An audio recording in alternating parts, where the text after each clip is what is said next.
Party Sam पित्रोड़ा के बयान के बाद कंप्लीटली एक्सपोज हो गई।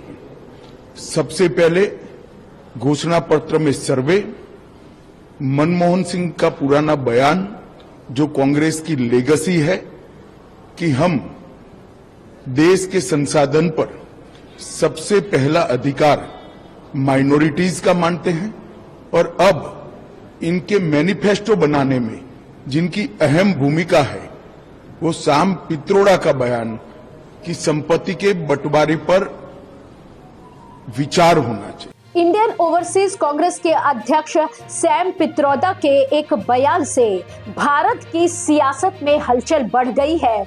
उन्होंने अमेरिका के इनहेरिटेंस टैक्स यानी विरासत कर की वकालत करते हुए कहा है कि ये बहुत ही रोचक कानून है। उन्होंने कहा कि अमेरिका में इनहेरिटेंस टैक्स लगता है, इसका मतलब है कि अगर किसी के पास 10 करोड़ डॉलर की संपत्ति है तो उसके मरने के बाद बच्चों को सिर्फ 45% संपत्ति ही मिलेगी और बाकी 55% सरकार ले लेती है।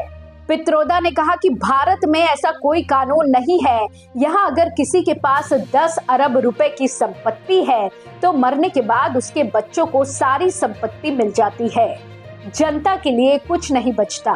सैम पित्रोदा का पूरा नाम सत्यनारायण गंगाराम पित्रोदा है। उनकी पहचान टेलीकॉम इन्वेस्टर और एंटरप्रेन्योर के तौर पर है। वो लगभग 50 साल से टेलीकॉम और कम्युनिकेशन टेक्नोलॉजी पर काम कर रहे हैं। भारत के ओडिशा के तितिलागढ़ में गुजराती परिवार में 1942 में उनका जन्म हुआ था। 7 भाई बहनों में पित्रोदा तीसरे नंबर पर हैं। गुजरात के एक बोर्डिंग स्कूल से पढ़ाई करने के बाद उन्होंने बड़ोदरा की महाराजा सयाजी राव यूनिवर्सिटी से फिजिक्स और इलेक्ट्रॉनिक्स में मास्टर्स डिग्री हासिल की और आगे की पढ़ाई के लिए वो अमेरिका चले गए। 1964 में शिकागो के इलिनॉइस इंस्टीट्यूट ऑफ टेक्नोलॉजी से उन्होंने फिजिक्स में मास्टर्स डिग्री हासिल की। आपको बता दें कि पढ़ाई पूरी करने के बाद 1965 में वो टेलीकॉम इंडस्ट्री से जुड़ गए। 1975 में उन्होंने इलेक्ट्रॉनिक डायरी का आविष्कार किया था। ये उनका पहला पेटेंट था। अपने करियर में उन्होंने कई पेटेंट दाखिल किए। उन्होंने मोबाइल पर बेस्ट ट्रांजैक्शन टेक्नोलॉजी का पेटेंट भी दायर किया था। पित्रोदा का परिवार गांधीवादी रहा है। कांग्रेस से उनकी नजदीकियां भी रही थी। 1984 में तत्कालीन प्रधानमंत्री इंदिरा गांधी ने सैम पित्रोदा को भारत लौटने को कहा। इंदिरा गांधी के कहने पर वो भारत लौट आए। भारतीय नागरिकता लेने के लिए उन्होंने अपनी अमेरिकी नागरिकता छोड़ दी। वो इसलिए क्योंकि भारत में एकल नागरिकता का प्रावधान है। भारत लौटने के बाद 1984 में ही उन्होंने टेलीकॉम पर काम करने वाली एक स्वायत्त संस्था centre for development of telematics की शुरुआत की। इंदिरा गांधी की हत्या के बाद जब राजीव गांधी प्रधानमंत्री बने तो पित्रोदा उनके सलाहकार बन गए।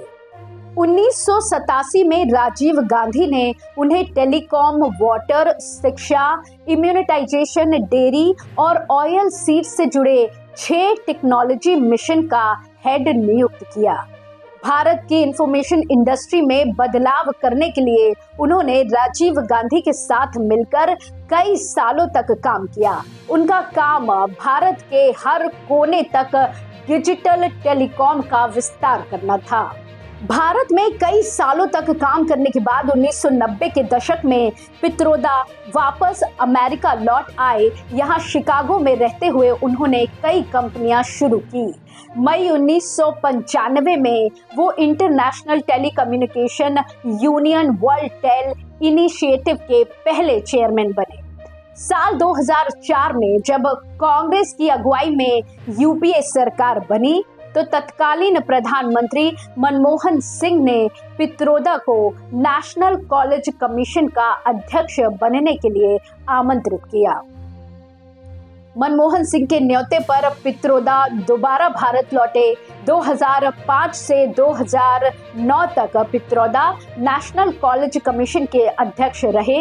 2009 के चुनाव के बाद यूपीए सरकार जब दोबारा सत्ता में आई तो अक्टूबर 2009 में उन्हें मनमोहन सिंह का सलाहकार नियुक्त किया गया। इसके साथ ही उन्हें कैबिनेट मंत्री का दर्जा भी दिया गया। सैम पित्रोदा की वेबसाइट पर मौजूद जानकारी के मुताबिक वो India food bank, the global knowledge initiative और the institute of transdisciplinary health जैसे 5 एनजीओ भी शुरू कर चुके हैं। इसके अलावा वो United Nations broadband commission for digital development के फाउंडिंग कमिश्नर भी रहे हैं। पित्रोदा इंटरनेशनल टेलीकम्युनिकेशन यूनियन के एम्पावरिंग डेवलपमेंट बोर्ड के अध्यक्ष भी हैं, जिसका काम विकासशील देशों में मोबाइल टेक्नोलॉजी को बढ़ावा देना है। उन्होंने अमेरिका में कई कंपनियां शुरू की। इसके साथ ही उन्होंने दुनिया भर में 100 से ज्यादा पेटेंट दाखिल किए हैं। 5 किताबें भी अब तक लिख चुके हैं। फिलहाल सैम पित्रोदा शिकागो के इलिनॉइस में अपनी पत्नी और 2 बच्चों के साथ रहते हैं। ऐसी ही सियासी खबरों के लिए आप जुड़े रहिए एयर न्यूज के साथ। धन्यवाद।